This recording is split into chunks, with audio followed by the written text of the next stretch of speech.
Hi everyone, welcome to a fresh episode of AI Makers Unpacked series, and we've got Anshuma Singh today. Anshuma is Deputy Director Information Technologies at Applied Materials. Now, before I delve into what I call the professional journey of Anshuma, interestingly, when we were doing a bit of research about Anshuma, what came out, rather, she hails from a family of doctors, and she was the one who chose what I call uncharted path of moving into technology. And there she is spending what I call a very long stint, uh, 15 years plus with applied materials. And as everyone is aware, applied materials is into cutting edge technology at the, I would say, it's a behemoth kind of a thing. And at the very juncture of, I would say, new age technologies, what applied material is known for. Now, what we are trying to unravel in this entire set of series, just to kind of give a bit of peep into the AI Makers Unpacked series. This series is all about exploring the professional journey of 150 AI analytics leaders. And as we always say that, look, the professional journey is never linear. It's a marathon. It consists of crest and trough, trials and tribulations, and more importantly, every professional leader has a uniqueness attached to that. And this is what we are trying to unravel. Welcome, Anshuma, to AI Makers Unpacked series. Thank you, Samir. Thanks for the introduction. Thank you, and thanks for being part of this show. Now, Anshuma, I just want to delve into what I really see that, in fact, or rather fathom that to be very fascinating is your professional journey. As I get to know that you come from family of doctors, but you chose a very different path. Uh, Help our audience with how did you went about establishing your professional journey, and what kind of, I would say, different aspects you saw in that journey which made you kind of be what you are today. Sure, Samir. I think it's a long journey now. If I have to really look back into, it is quite enriching and fulfilling on one end, but on the other, there have been, as you said, a lot of crests and troughs. It is composed of the highs and lows, and it is long enough within one organization. So I'm sure you know that, if you have to stay on long, you have to have patience, you have to have resilience, and you have to keep reskilling, upskilling, so that your motivation is also up all the time and you're engaged. So my career, briefly, I was with a couple of organizations before I moved into applied materials, where I have most of my experience. And I started off as a software developer. For about 10 years, I was in the same software product development area, and growing into the vertical. But from the very starting of my career, I always wanted to be a well-rounded professional. Along with the vertical growth, I always looked for horizontal as well as adjacent growth. So I have been into a lot of these stretch assignments. I have volunteered myself into roles which were very exciting to me as a part of my journey. Have had the opportunity of having good interventions with mentors, upskilling during that time, and then moving on along the way. So, the first 10 years, very software development centric. And that was a time, I started rethinking and, wanted to look outside as well. But then the other thought was, why not look inside? Maybe there are some internal career opportunities, and there is a network that I can go to. And lucky enough, people got to know of my interest, and I had some senior leaders from IT who came and said, would you want to explore the IT world as well? Which was more about the infrastructure area and the different flavors of IT. And I was all game for it. So I said yes. And but taking that decision was very important. And during the course of the decision, there were some people who said, from core product development, you're going into the IT support. There were a few mentors who said, yes, this is the right decision you were making. So you have to have your core network, wherein go back to them and you can inquire about whether it is the right step in your career. And then go ahead and take that plunge. So I did that, and then it was a roller coaster for the last 5 years. I think we all know IT has been changing dynamically. So I had a lot of different flavors there, from IT service management to solution delivery, then project portfolio management and strategy. So, in each of these different roles, there was a new flavor to itself. There were new stakeholders that I had to work with. So I had to reskill every time. I was lucky enough to get mentors as well as to call out for help when I required that. And along with that, I think you had to build a relationship with each stakeholder in the new role that you had. So a lot of things which get into all these roles when you take up during the course of the journey. That's what I did. And along with that, one foot of mine was into the vertical core, but the other foot was always into the extra things that I did, like be it like university engagement, or really setting up the DNI charter in the organization and being the founding president for the Women Professional Development Network a lot of years back. Then, really role modeling a customer advisory board with our stakeholders, which was then replicated across, the globe. Also setting up, being involved in the COEs and the startups, this starter and accelerator programs within the organization. Right. So those were the things which kept me very engaged and involved with the latest technologies and things which were happening. So that's been my journey, full of flavors, full of ups and downs. It's not been only ecstatic, but it's been very fulfilling. Now, as you rightly said, full of flavors, because by all means, 15 years is a long period, kind of a thing. And as you mentioned it very appropriately, that look, on the one side, you were involved with what's your responsibility, the task, and the mandated role.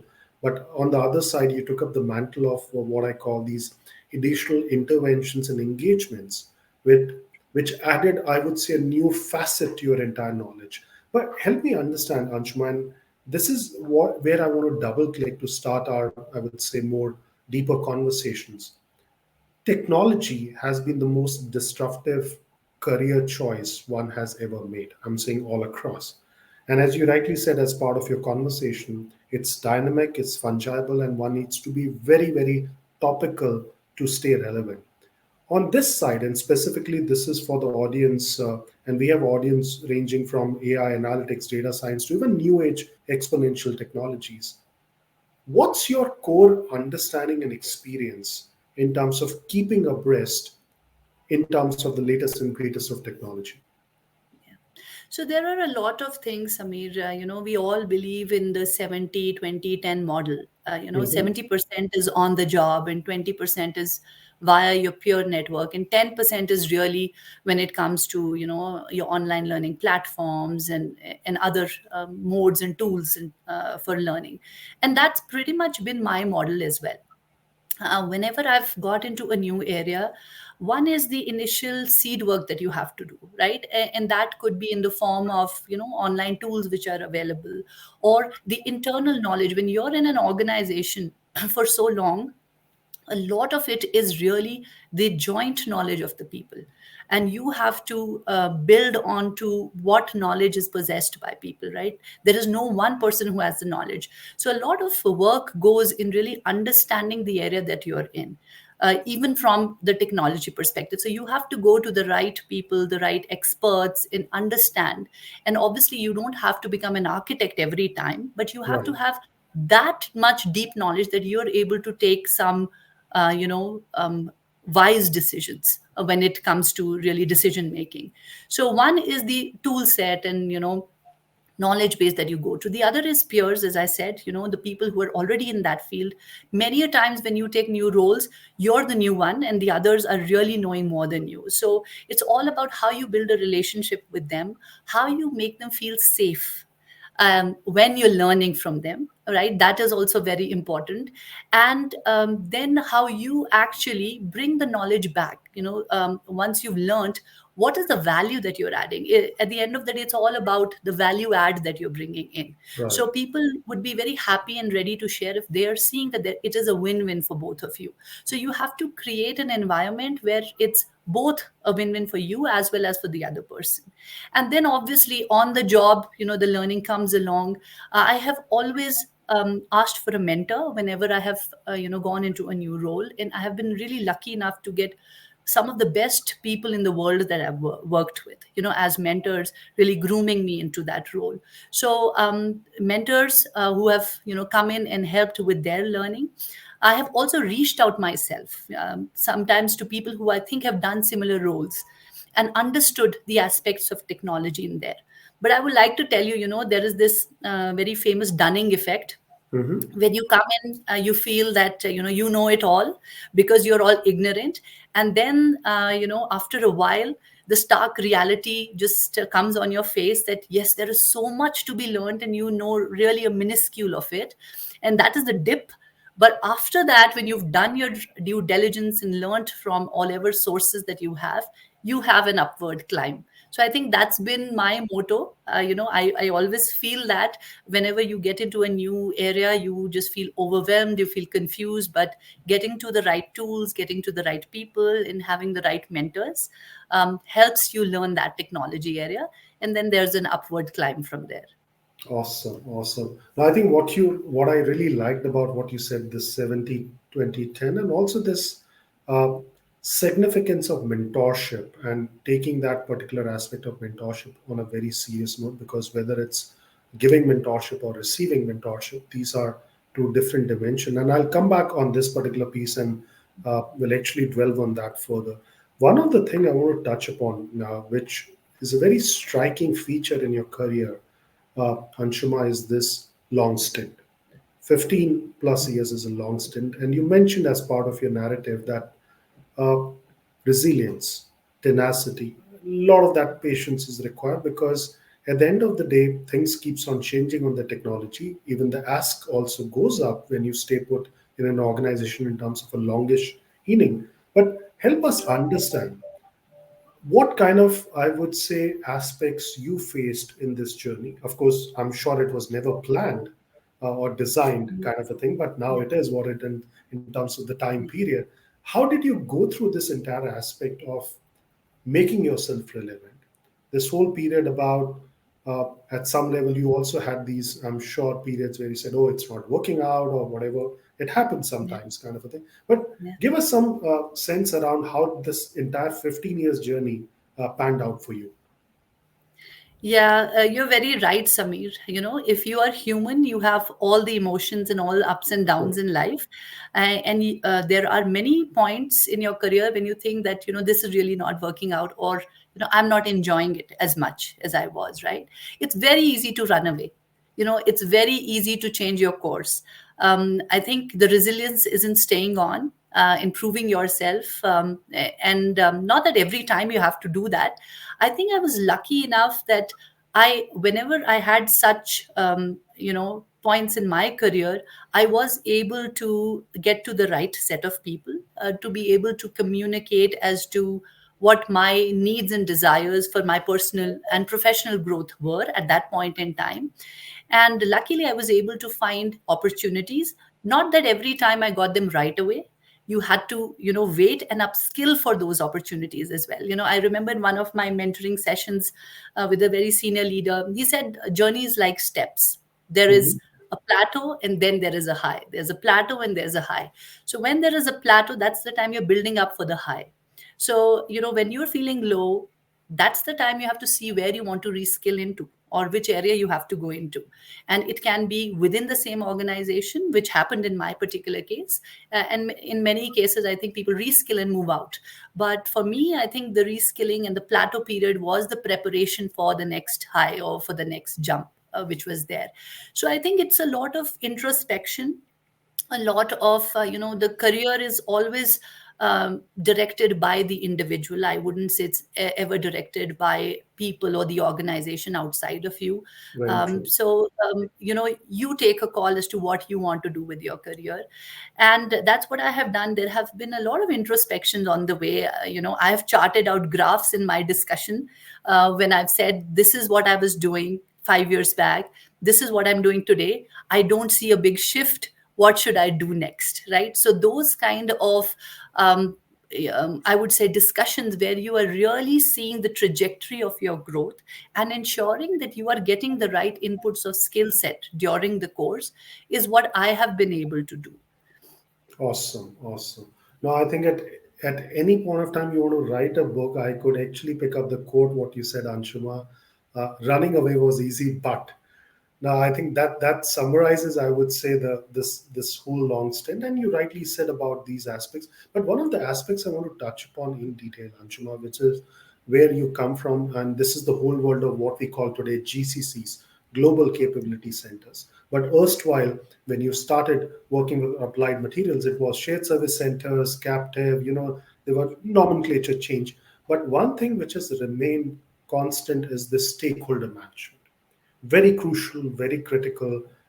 There are geographical nuances, cultural nuances, then the aspect of work expectations nuances. Now, and while you've spent long enough period, I'm sure at some level it's almost like asking you to write a playbook about this whole thing about stakeholder management. So, what's been your experience around this? And happy to kind of, share, I mean, if you can share, please, some anecdotes, that would be great. Absolutely. It is a very crucial aspect. And I think many a times we miss that. Whenever we talk about careers, it's more about reskilling, about retooling, it's about technology and the wave which is coming in. But there are few things which are very core, and one of which is stakeholder management, I would say.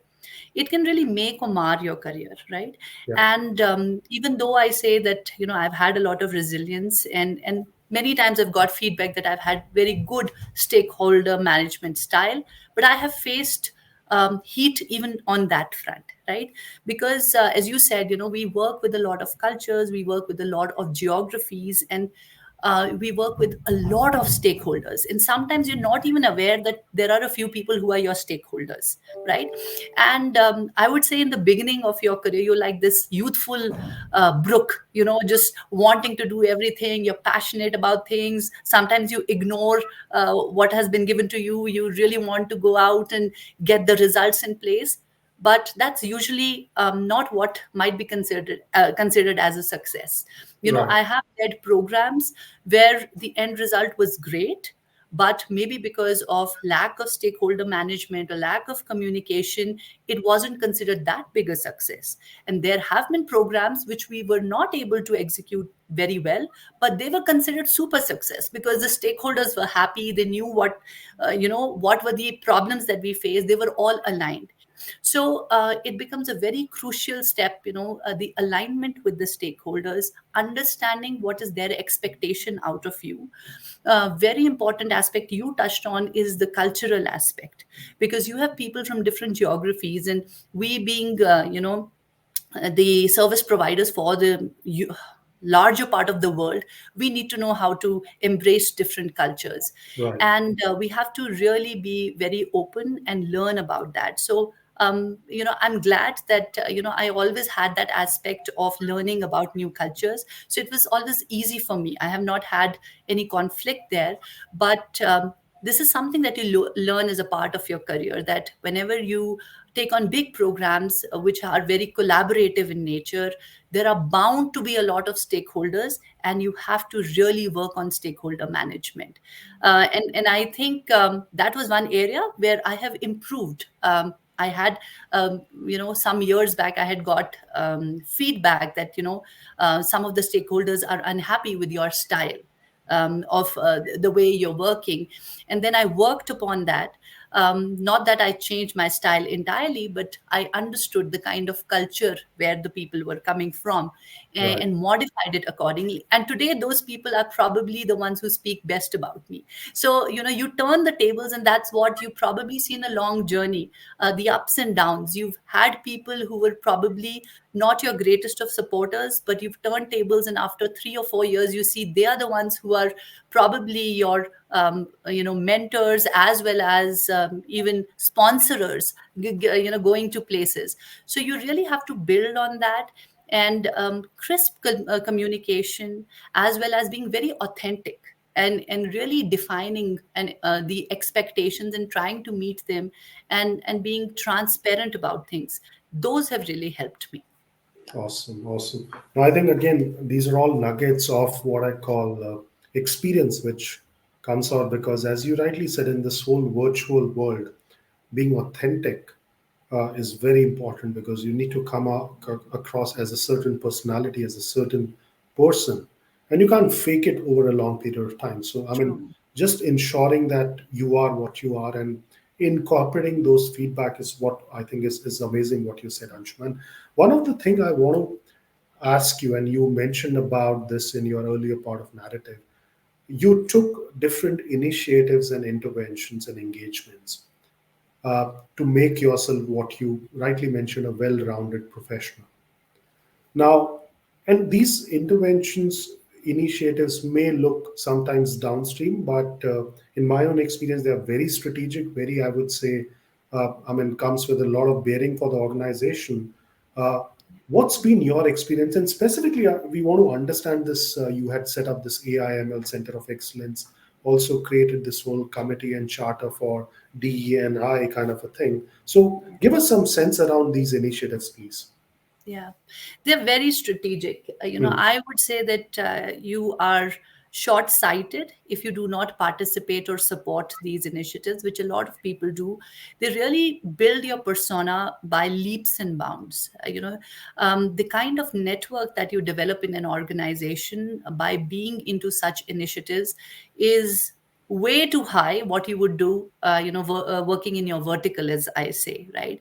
So yes, I think these things like building up, being a part of the team which is building up the COE, the Center of Excellence, or really putting the DNI charter. These are tough initiatives when they start, and if you're starting it for the first time, it has not been done around. You do, as I said, grovel in the dust for some time, but then you Mhm. rise later on. And that is the I think that's something which drives me a lot. I like to do things where you have uncertainty for some time, and you don't know the path, and you're lost. But then when you carve out that path and you build something, and 2 years down the line you see what you've built and you've handed over to something else, the kind of gratification you get, it is above what you do as a regular part of your job role. And what I've learned is that any of these initiatives really begins with people. Yeah. The strong aspect is people, and you have to work with them. You have to have very good influencing power when you are leading such initiatives. You have to really work on your communication as well, because a lot to do in the beginning is communication and influencing. Later on, when you have really built the thing up, it's all about showcasing the results that you've done. So I think that's been my learning, that you have to rely on the core strength of the people. And in all of these initiatives that I've led, it's not been me, otherwise it would have never happened. It's always been a team which is working together. You really need to understand the expectations and aspirations of each member in the team. And when you understand that and leverage it to the fullest, I think you will be able to grow anything out from zero, right? So that's been my go-to strategy, that wherever I've been involved with, first understand the people, understand your Let stakeholders. me chime in, Anshuma, because you mentioned the right, I mean, piece around this getting the support of the people. Because rightfully so, it's not a single person who can actually mobilize all that thing. But when it comes to mobilizing, what's been your understanding around? Because sometimes professionals may hesitate or may not come forward as part of self initiative. So, what's been your Yeah. experience around mobilizing that? Yeah. So, not sometimes, many times, people really don't. They think, it's a 9 to 5 job. Let's do that. Why to get involved in all the other things? As I said, you have to really look at what is an aspirational role for a person, or what is that one thing which clicks with someone. So, and obviously, you cannot mobilize everybody. There has to be a core and a seed team which does these things, and that team has to be very much focused as well as professionally involved and passionate about it. If got a set of passionate individuals, it will grow, right? And then at the same time, even though you begin from the grassroots and you work with the people, as I said, it's very important to align with stakeholders. And that's, as we learn from GCCs, right, that we all have to always have that alignment, because you can do everything, build everything, but if it's not aligned, at the end of the day, it might not result into the impact that you are wanting. So with time, I've seen a lot of people joining. If you've been able to project your initiative correctly, you've been able to showcase the result, you've been able to take the right support and get the visibility of the senior management as well as stakeholders. And when people feel, okay, this seems to be something really important going on, which is getting the right visibility, you will see thousands coming in, really, and everybody then, raising the flag and taking it forward. So, initial groundwork of really having that core set of passionate people, having the right vision, everybody working in the right direction, and having the alignment and with the stakeholders leads to building these things ground up. So very interesting. And in fact, one of the piece I want your inputs, and this is something I have heard with many professional leaders I've interfaced, is this piece of what I call the art of persuasion, art of conflict management. It's not taught in schools, as we all know, Anshuman.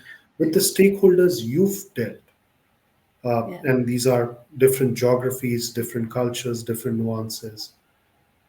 I'm sure when two, I would say, professionals speak, there are bound to be those moments of confrontation, discussions, but somewhere it's also about kind of creating that nuanced approach around conflict management. What's been your, I would say, take on this, and what is that you've learned over the years in terms of conflict management? So, Samir, if you go into a conflict management to resolve, into a conflict, really to resolve by saying, I'm right or you're right, it never works, right? You really have to work on the aspect of what is right for both of us. And sometimes you agree to disagree, is what we say, right?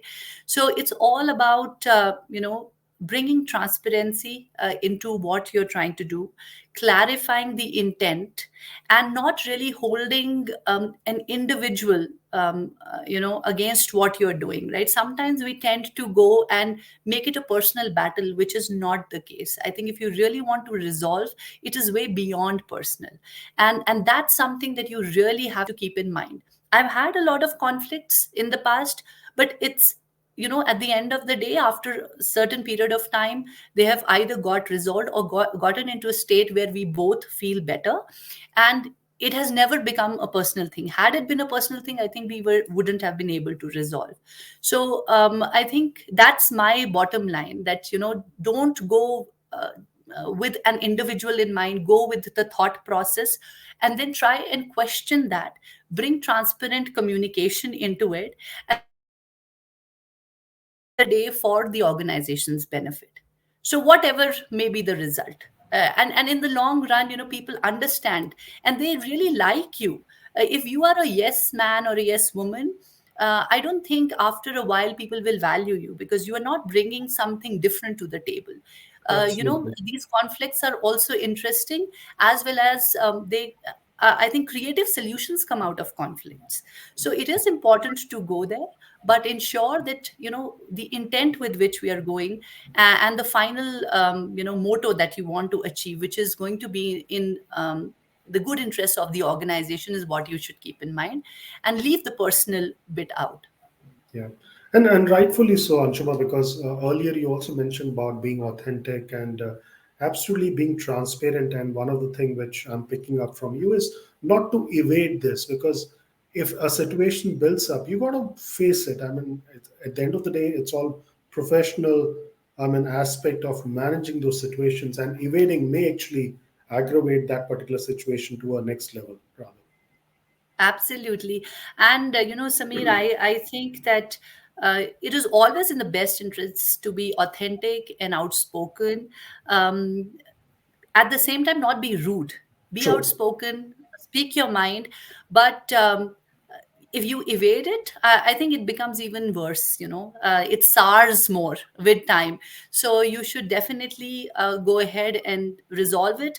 What way? And I've also learned that you cannot please everybody.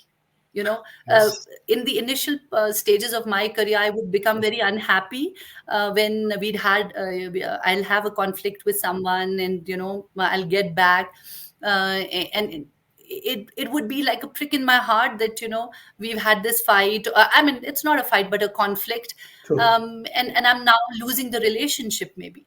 But you realize in the long journey that you cannot make everybody happy, and you have to state what you have to in the good interest of what you're trying to do, and that's about it. Absolutely. One of the thing I want to pick up, Anshuman, this is what I part actually, this mentorship.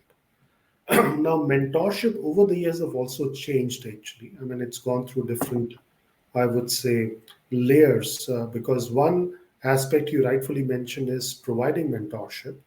The other is also receiving mentorship, because as professionals we may believe or we don't, but I think it's a process which is absolutely, I mean, I would say give and take as well. What's been your experience around mentorship, and what is the suggestion you would like to give for the people who would like to seek mentorship? Yeah. Oh, definitely. I've had a great experience with mentorship. Being a mentee myself, um, and that was not just in the initial stages of my career. Even now, I'm a mentee when it comes to a lot of things which I learn from my senior mentors.